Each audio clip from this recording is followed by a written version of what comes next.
Why, hello there, old sports. And in 7 days, 20 hours, 59 minutes, and roughly 30 seconds, Hollow Knight Silksong will be released into the world. And I wanted to do one last Hollow Knight challenge before the new game came out. Now, since the video that kind of got my momentum on YouTube started was the Grimchild video, I wanted to do a video where I 112%ed Hollow Knight with only Grimchild, because I've already done the normal ending and the Radiance ending with only Grimchild. But I ran into a problem. Grimchild, or Grimathy as I like to call him, is unable to defeat 4 specific bosses due to the fact that he cannot out-gimmick them, or you just cannot fight them with Grimchild. And those 4 bosses stand in the way of me 112%ing the game, as well as beating the Pantheon of Hallownest, which guards the final ending. The first 2 bosses can be lumped together, as the reason they cannot be defeated by Grimathy is a shared reason. So that is Troopmaster Grim and Nightmare King Grim, as even in Godhome, Grimathy will not appear for these fights and thus cannot defeat the bosses. The next boss, while technically possible, is tedious to the point of it being kind of unrealistic to pull this fight off, that being Lost Kin. Lost Kin will summon an infected balloon every 2 to 3 seconds, and Grimchild can only shoot a fireball every 2 seconds. So half the time Grimchild will be attacking the balloons instead of the vessel itself, and if it does attack the vessel, then you're being swarmed by a bunch of balloons, so that doesn't end very well for obvious reasons. The final boss that makes this challenge impossible is none other than the MILF Menace herself, Flukmarn.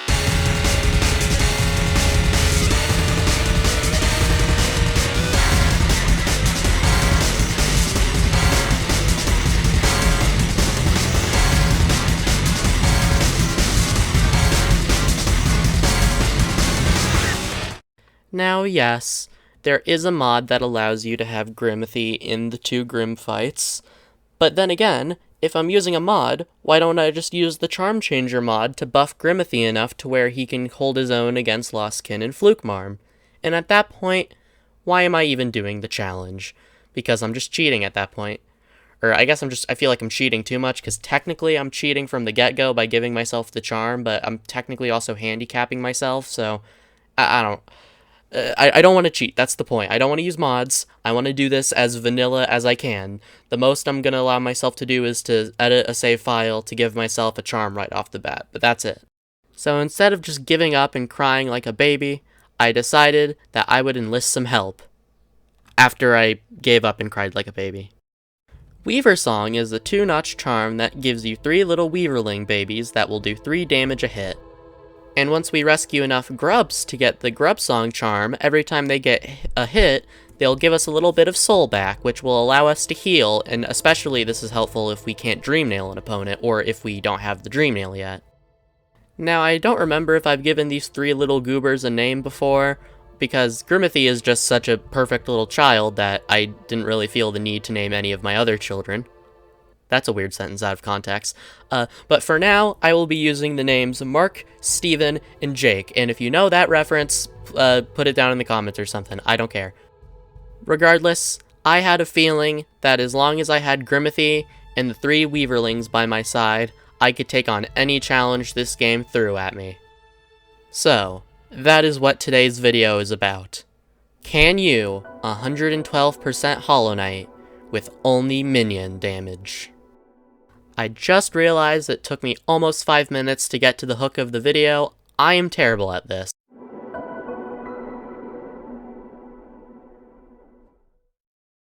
Before getting into the challenge proper, I would like to explain that I've done a similar challenge to this where I only used damage from Sharp Shadow to 112% the game. The viewer retention on that video wasn't very good, so maybe 90-minute videos aren't very good for the channel. But then again, it feels like all of the videos I'm making are doing very well, so I have no idea what I'm gonna do, but I'm just gonna try to keep this video to around like 30 to 50 minutes tops. So I'm gonna move somewhat fast, though I will go over any important things. I'm just not gonna go over like every grub I find, because you know I'm gonna gather all of them, or rescue all of them, so I can get the charm. So I'm not just gonna go over, I did this thing, then this thing. I'm only gonna mention the important stuff.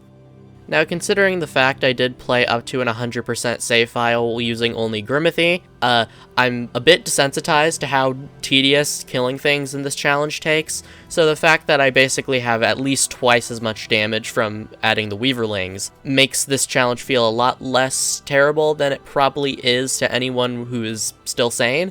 But regardless, the regular enemies do go down quicker than normal, because Grimathy does more damage per shot than our nail does if we were using it, and the Weaverlings attack fast enough to where, again, they're outdoing a basic nail that isn't upgraded at all. So, for the beginning section of the game, we will do pretty okay on DPS. It's only once we start getting into the later game that things will become a problem, or they'll just become a lot more tedious.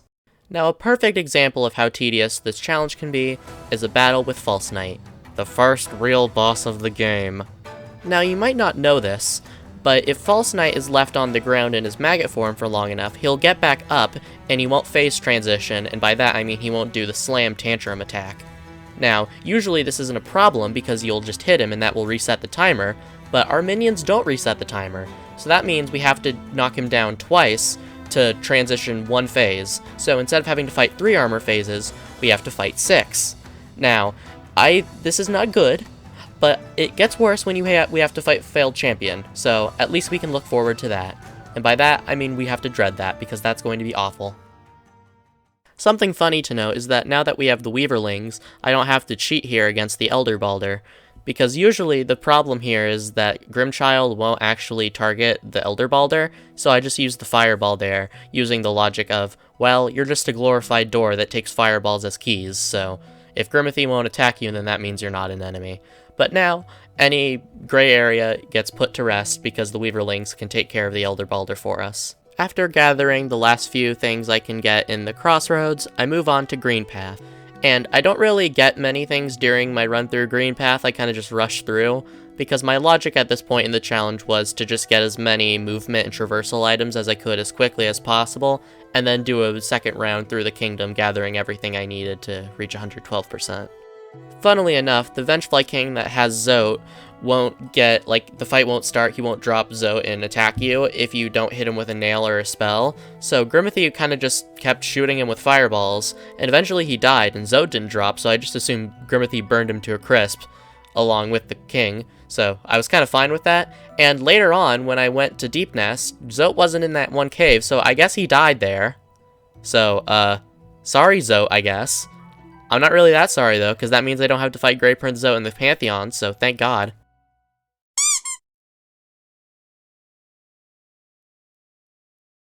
Interesting thing about the first fight with Hornet, there's a dead hitbox in the middle of the screen that your minions will target, and again, there's nothing really there, it just counts as a hitbox, nothing takes damage from it, Hornet doesn't take damage from it, it's just kind of a shield almost, an invisible shield, but it's there nonetheless, so that makes this fight a little more tedious than it should have been, but otherwise Hornet goes down pretty easily. The only reason I'm mentioning her is just because of that little glitch and because we get the dash. As I navigate the minefield, also known as Fog Canyon, I would like to explain why I'm kind of skimming over the first half of this challenge. As I said in the beginning, our DPS isn't really that bad for now because we're going into areas we can go into before getting a nail upgrade, so the enemy health isn't that high, but in the latter half of the game, it gets much higher, and that's when I'm going to start going into more detail because things are going to take longer, or I kind of want to show off the strategies I had to concoct. But other than that, there's just a lot of running. Before heading into the fungal wastes, I make a quick pit stop in Dirtmouth to grab 2 mask shards from Sly, as well as Stalwart Shell. And while for now we only have enough charm notches to have on Grimathy and the Weaverlings, Stalwart Shell will become incredibly helpful later. Like, so incredible that it legitimately saved the run from failing. Or, it sort of did, but we'll get to that later. Regardless, it's good in this challenge. After getting a mask shard from Grubfather and completing our 6th mask, we decide to head into the fungal wastes. And like I said earlier, I'm mainly just focusing on rushing towards all of the traversal items, so while I do stop along the way to grab a grub or two, or rescue a grub is probably more accurate, I'm mainly focused on just reaching Mantis Claw, and then again, like I said, I'll go back later.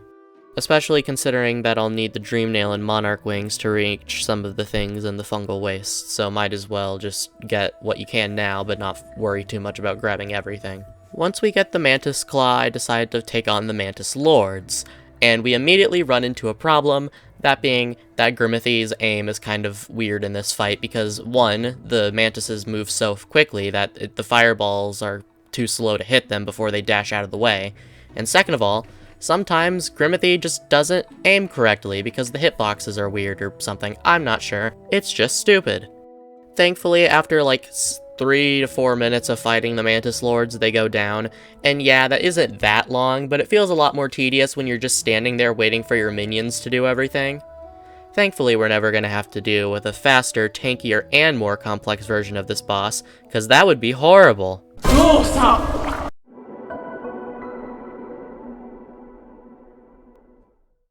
Once you get Dash, and especially Claw, the game opens up a lot, especially considering we have access to the city now, and since the city is the heart of the kingdom, every other area is pretty easily accessible from the city, considering it's the center of the kingdom, as I just said. I'm still going to try to rush towards getting Monarch Wings and Crystal Dash and Dream Nail, because those are all going to be extremely helpful, but for now I'm going to just kind of go back through some of the areas I've already been to, and pick up Mask Shards, rescue grubs, and get a few items here and there. As you can see on screen right now, I'm trying to go get Howling Wraiths through the entrance from the Fog Canyon, and I definitely didn't die once, because that would be quite silly of me. In a hypothetical alternate universe where I died 3 times trying to get Howling Wraiths, I definitely wasn't really nervous about having to do Flower Quest later, because if it's going this badly now, it's definitely not going to go better then. But that's for later me in a hypothetical alternate universe to worry about, and right now me is getting Howling Wraiths, and is completely fine. After I grabbed Howling Wraiths on the first try, I went into the city and kind of just explored around, grabbing relics, unlocking doors, and unlocking the city storeroom stag station. And then from there I went up the elevator to get the soul vessel fragment. I always call them soul fragments, but I think they're called soul vessel fragments or vessel fragments, I'm not sure. But from there I just then went into the crossroads and grabbed everything I needed to there, or everything I could grab there now, including 2 grubs that I forgot about the first time I went through the crossroads, which I'm not sure why I did that, but I ended up grabbing them, so I guess I don't need to worry about it. I don't even know why I'm talking about half the stuff I'm talking about in this. I wanted my script to be like X amount of words long, so I probably could just make a better video if I was more concise, and I'm going off script now, so I should stop rambling, and I feel confident that Fog Canyon footage is still playing, and I'm still dying like an idiot trying to get my shade back. Okay.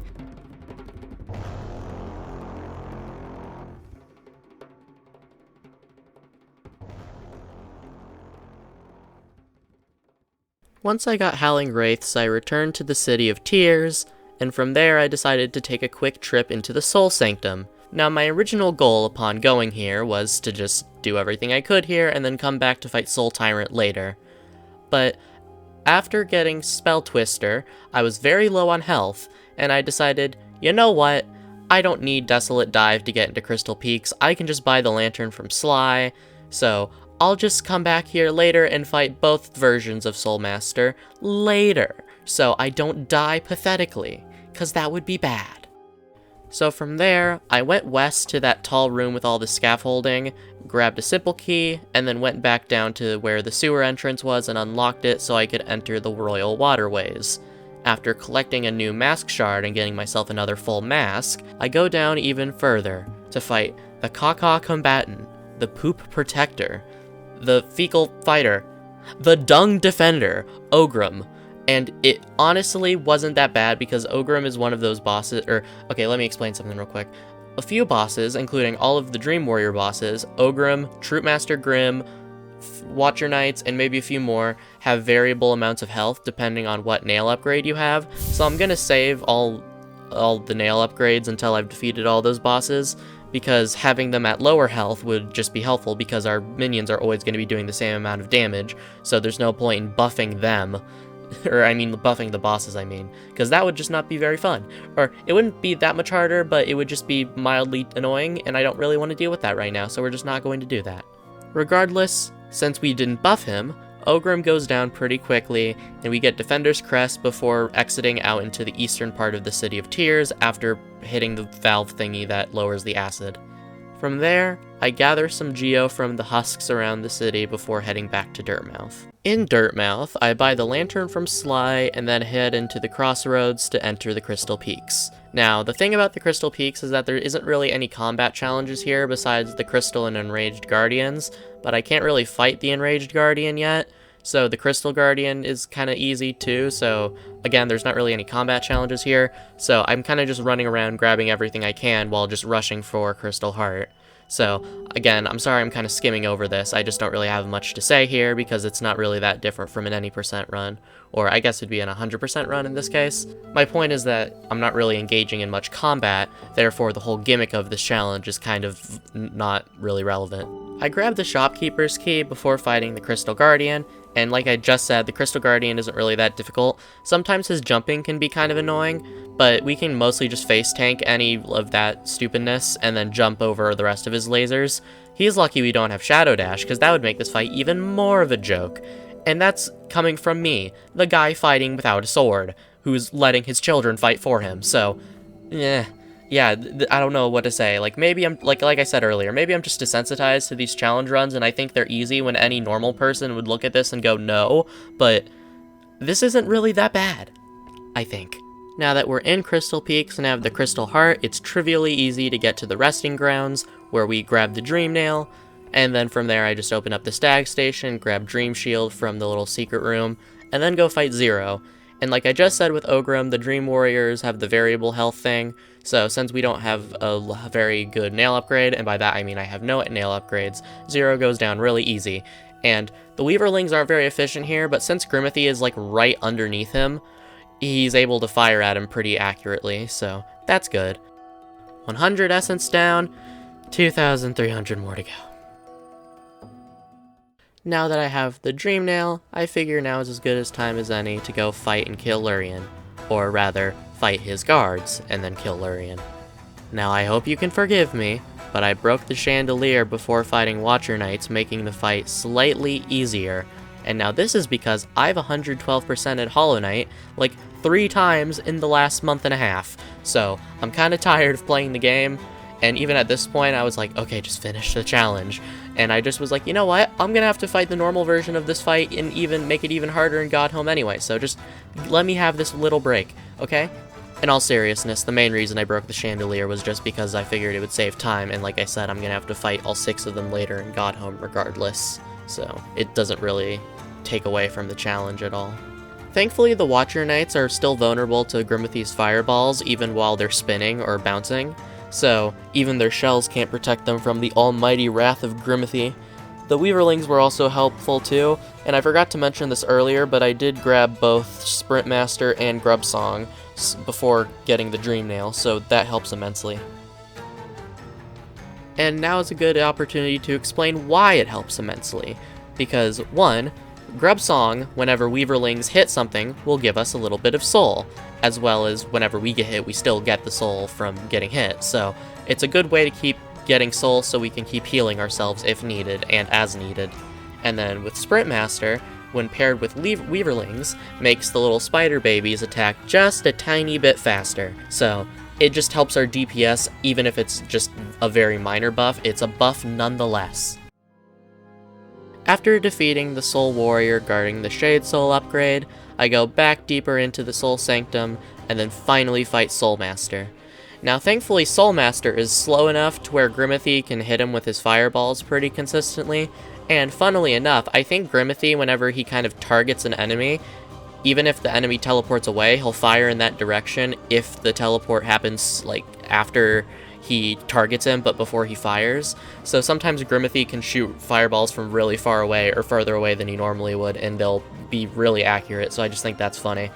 But regardless, Soul Master isn't that difficult, and he's very flimsy, so having Grimmothy constantly shooting fireballs at him, and having the Weaverlings constantly chipping away at his health bar, he goes down pretty quickly. or at least quickly for this challenge, because again, that's something I need to keep reiterating. If you were playing this game normally, you could melt this boss in like less than a minute, but I'm playing with Grimathy, which means that this fight takes like 9 minutes by itself, or not 9 minutes, more like 5, 6, 7 minutes by itself, but it feels a lot longer when you're just sitting there waiting for the enemies to attack, I'm gonna be honest.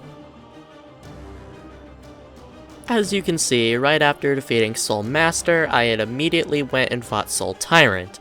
And while Soul Master was an easy little baby pushover, Soul Tyrant took a bunch of drugs and is now moving at Mach 5 and is really annoying to hit, because he just keeps teleporting around everywhere and none of my minions can hit him before he teleports away. And then also add on to that he has a pretty good health stat, so this fight just takes so long. It takes so long when you're playing it normally, but this fight takes even longer when your damage is terrible, because you're using minions, because you're trying to make a YouTube challenge video. Thankfully, since the Soul Tyrant isn't that high up in the air, the Weaverlings can jump up and hit him and get souls, so we do have a steady amount of healing coming in. So whenever I do manage to accidentally take a hit, I can quickly heal it off.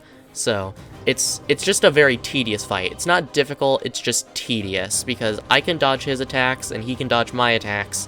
So we're kind of just going back and forth and waiting for one of us to mess up. But thankfully, he messes up more quicker, so he falls and I get a bunch of essence. So even if the boss doesn't count towards the percentage, the essence will later on. From there, I go down into the sewers and then fight my way into Isma's Grove, where I grab Isma's Tear, which opens up a path to the Queen's Gardens. From there, I go back and retrace my steps and then drop down into the Ancient Basin. From there, I then go fight Broken Vessel. And again, Broken Vessel is pretty flimsy, so it goes down pretty quickly, my apologies. Especially considering that Grimathy doesn't have to split attention between the balloons and the vessel, since the Weaverlings can do enough damage to pop them in one swipe. So, while the Weaverlings are a good way to deal with the balloons, Grimathy can spend all of his attention just chipping away at the vessel itself. And quickly the vessel goes down. Right after grabbing the Monarch Wings, I jump right back into the ring with Lost Kin. And while Lost Kin is a run killer when you're only using Grimathy, with the assistance of the Weaverlings, this fight becomes pretty much a joke, because like I said, the balloons overwhelming you is what causes most of the problems, but since the Weaverlings do 3 damage, which is more than the 1 health the balloons have, the balloons go down really quickly, and you don't have to worry about Grimathy outfiring them. While Grimathy does occasionally fire at the balloons instead of the vessel, the Weaverlings can still attack the vessel, so it's not like we're just getting overwhelmed and making no progress, because that was the main problem with the other fight. Grimathy could pop the balloons as fast as they were spawning, but if he was doing that, he wasn't attacking the vessel, so it was kind of just like an endless stalemate sort of situation, and eventually the vessel would kind of just wear me down until I died. But thankfully that is not a worry in this challenge, now that we have the Weaverlings. After opening up the Stag Station in the Ancient Basin, I return to Dirtmouth and buy some stuff from Sly, before going into the now infected Crossroads to get some rewards from Grubfather. From there, I go deeper into the Crossroads and then rematch with the False Knight, now in his Failed Champion form. And Failed Champion is just like False Knight, where I have to knock him down twice per cycle, so that's really annoying, especially considering how much more tanky this version of him is. I can't really stun lock him anymore, I kinda just have to play the fight fully, and it's very annoying. This fight is probably the most difficult of the Dream rematches, because there's no good opportunities to heal outside of when he staggers, so you kinda have to wait a long time between healing opportunities, and every time you do make a mistake and get hit, you're gonna feel it because you take 2 hearts of damage from Failed Champion, obviously. So this fight is just very stressful for, well, I would say no good reason, but there's plenty of good reasons. He does a lot of damage, and there's not a lot of time to heal. That's pretty reasonable. But eventually, I do bring down the Behemoth and claim his essence as my own. As I said earlier with Soul Tyrant, the progression counter doesn't increase when you defeat the Dream rematches, but the essence they give you helps towards getting the 2,400 essence needed to ascend the Seer, which does count towards the progression.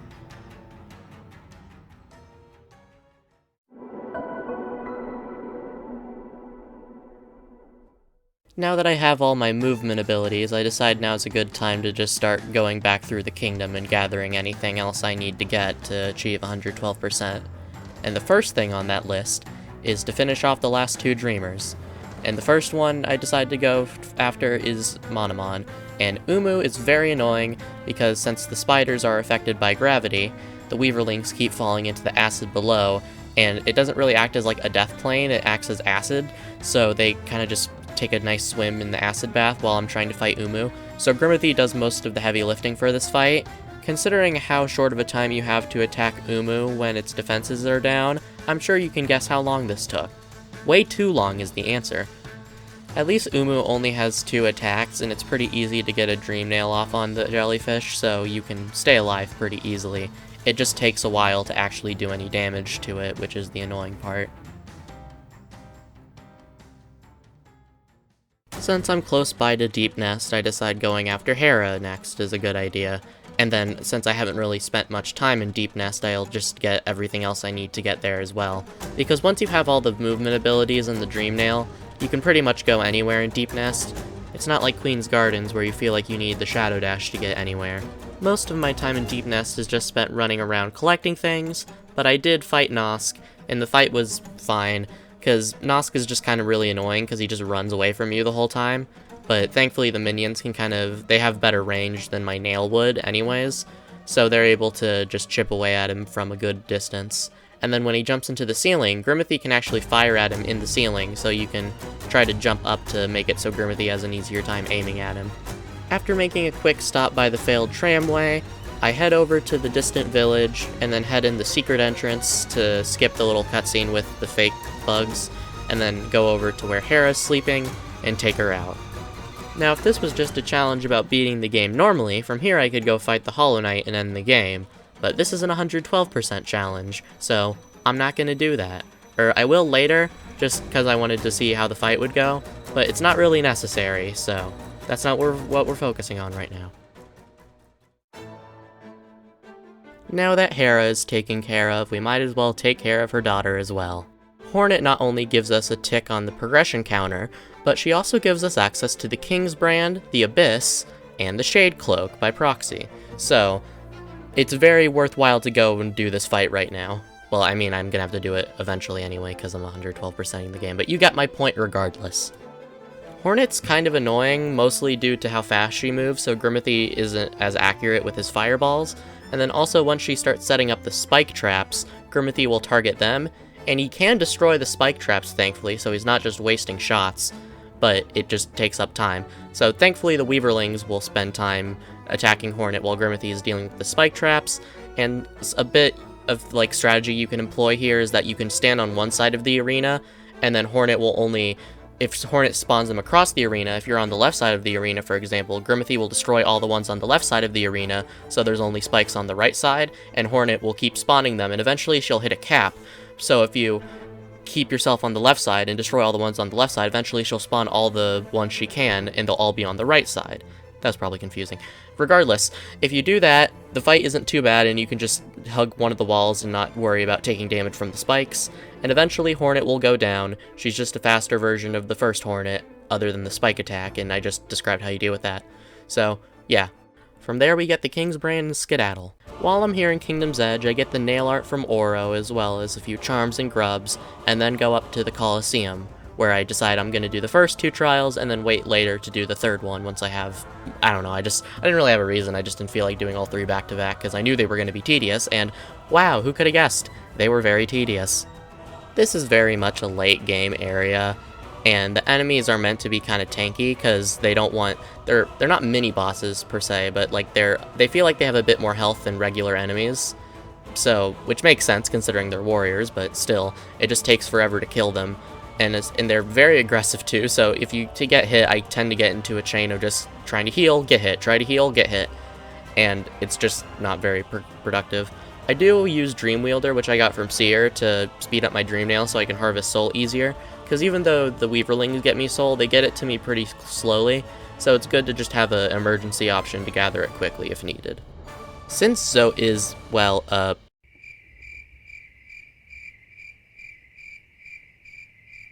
the first Colosseum fight ends with 2 Gruzmothers, so it's not that hard, and not that Zoe is a threat anyway, obviously, but it just is a time saver.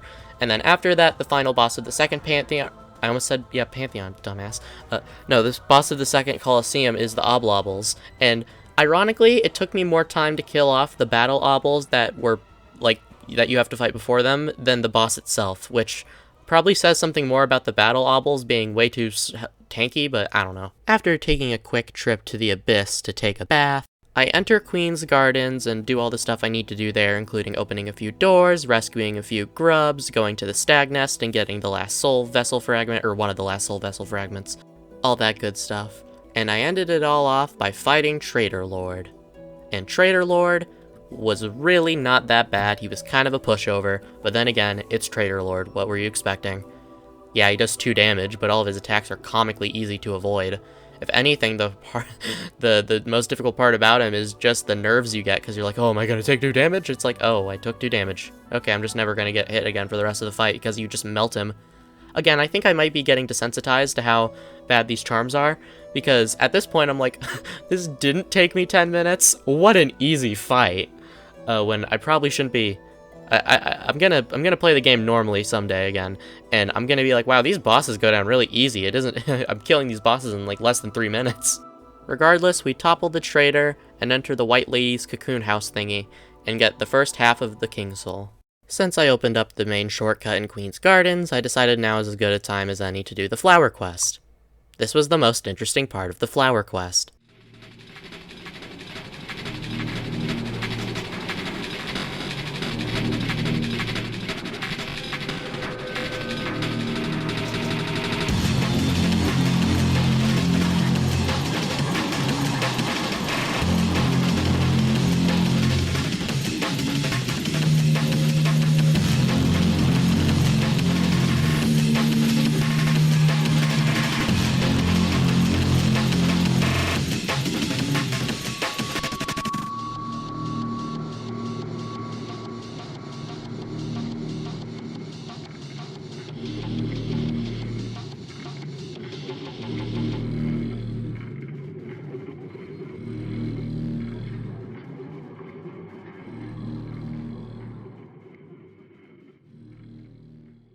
Anyways, after telling Zamir we delivered the flower, I go ascend the seer and upgrade the dream nail. Bye-bye, seer. Oh yeah, I didn't mention all the dream trees and warrior dreams I defeated, but I did that. That's why I have enough essence.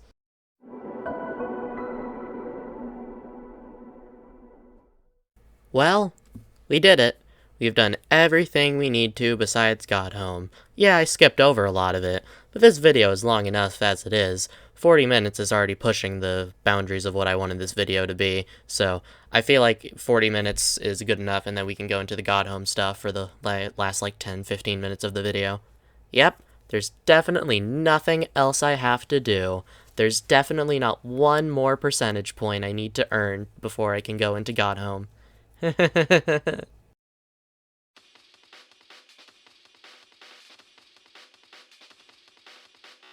Okay, so I'm legitimately convinced defeating Flukemarm with only Grimchild and Weaver Song is physically impossible. You just get swarmed too fast by the Fluke Flies, and their health is just like high enough to where Grimithy has to either do 2 fireballs or he has to hit them with 1 fireball, and the Weaverlings have to hit one of them once. And that's just to kill one of them, and she can have 6 on the field at a time. So add all that together, it's hard enough for us to even survive, let alone do damage to the boss. I just can't do it. It's impossible. You cannot defeat Flukemarm with only Grimchild and Weaver Song. I failed the challenge right at the end.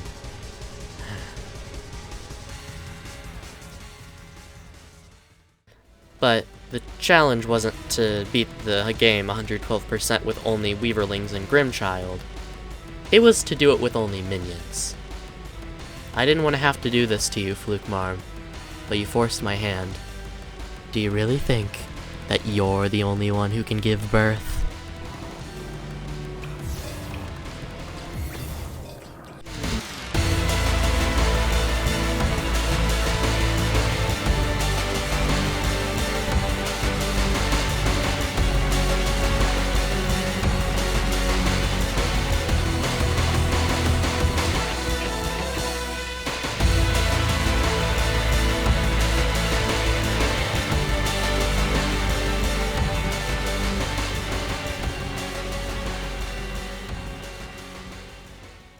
Yeah, I didn't really want to use Glowing Womb in this challenge, but again, the game kind of forced my hand there, and they do count as a minion in my book, so we're going to use them. Technically, Dream Shield also counts as a minion to some when they're doing a minion build, but I decided against using it.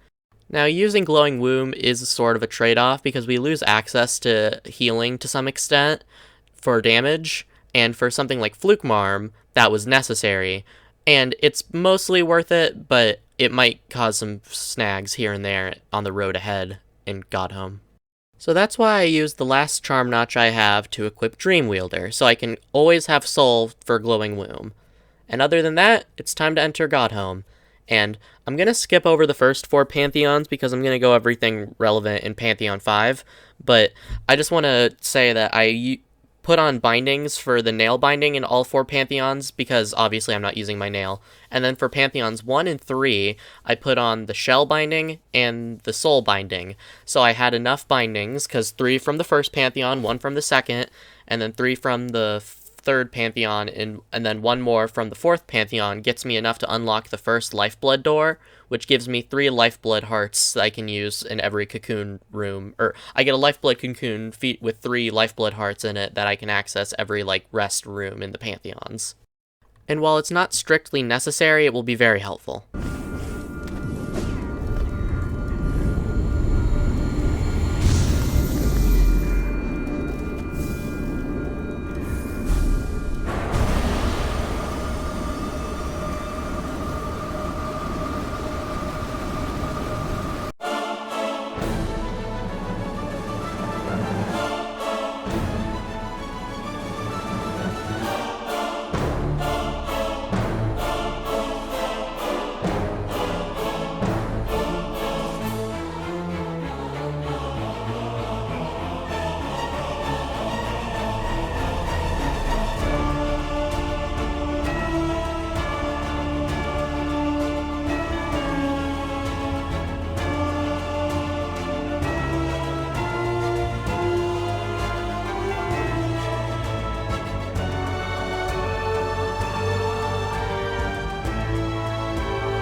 Okay, now, I hope that montage was somewhat enjoyable or something. If you want to have proof of me doing Pantheon 5 with only minions, there should be a video down below or up in a card in the corner that that links to an unlisted video of me doing Pantheon 5 with only minions. They're, like, unedited, so if you just want proof, I guess. I don't know. I didn't go over this in the other chapters, but in the Pantheons are the first time I'm fighting Grim and Nightmare King Grim, because when I gave myself the charm for level 4 Grimchild, I think it kind of fucked up the game a little bit, because I kind of broke progression. So when I summoned Grim with the Dream Nail, I couldn't really talk to him, because the tent was, like, empty, so yeah, turns out save editing is problematic, or it can cause problems if you don't know what you're doing. AKA me, who has no idea what they're doing. Anyways, Nightmare King Grim almost gave me, like, 3 heart attacks, because remember, this is, like, after, like, an hour and a half at the very least of just dodging and waiting for your minions to attack the enemies. So, when you get down to 1 HP, it's super scary. It is nerve-wracking, and I had to, like, force myself to calm down, because I always play worse when I'm stressed. Because when you think about dodging or like when you try to think about focusing, that's when you really fuck up. So I was just trying to focus on not focusing, as weird as that sounds. But I did defeat Grim, and with that, there's only 2 bosses left.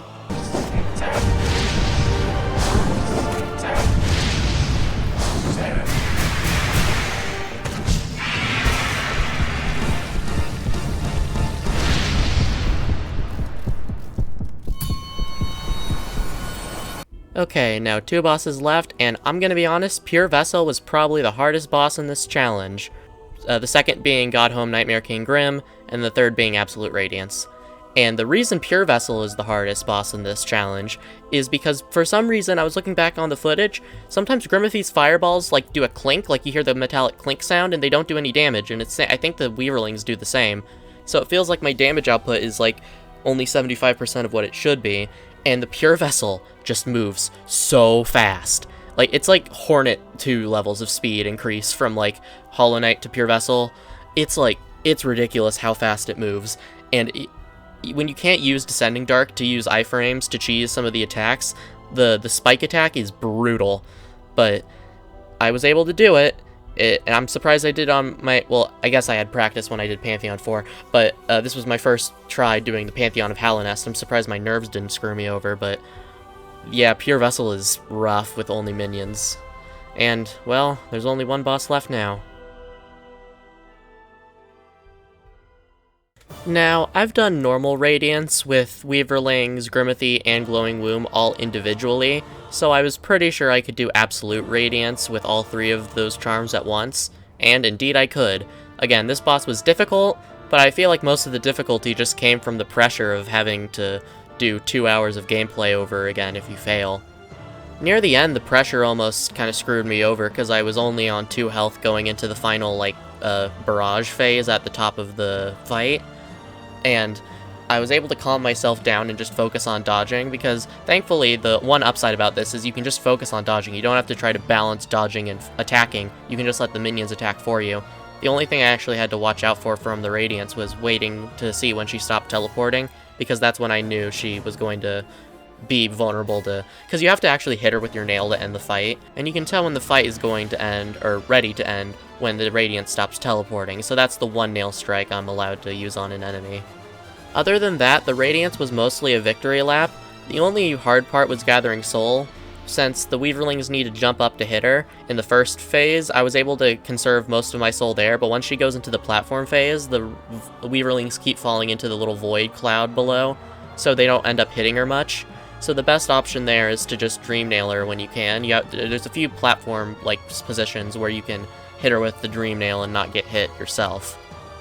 Now, sorry if I get a bit sappy here, but when I was writing this part of the script, I got a realization that it's like, people work so hard and fight so hard just to beat Pantheon 5 normally, and that's commendable, and I'm proud of everyone who's able to do that.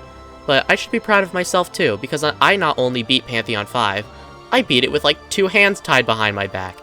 Yeah, that's actually a reasonable thing. I wasn't even using my sword. I was waiting for my minions to fight her for me. So, yeah, I should be proud of myself.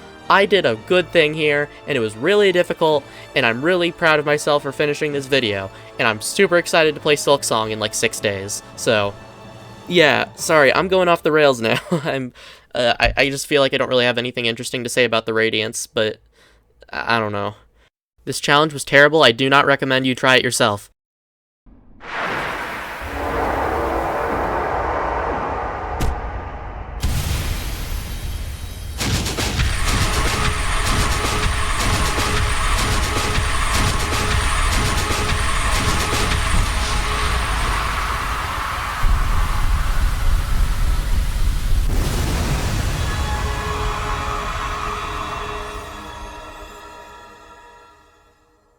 Well, with that, the challenge is over.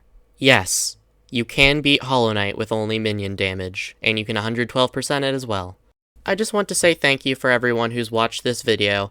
I know it's probably only going to get like 200 or 300 views, but that's still amazing. I'm very glad that anyone cares about what I make. I've kind of fallen into a pit of comparing myself to other YouTubers and wondering why my views aren't even half as much or a third as much as theirs when I feel like my videos are at least a third as good or something. But that doesn't matter. What matters is that you're here and that you enjoyed this video, hopefully.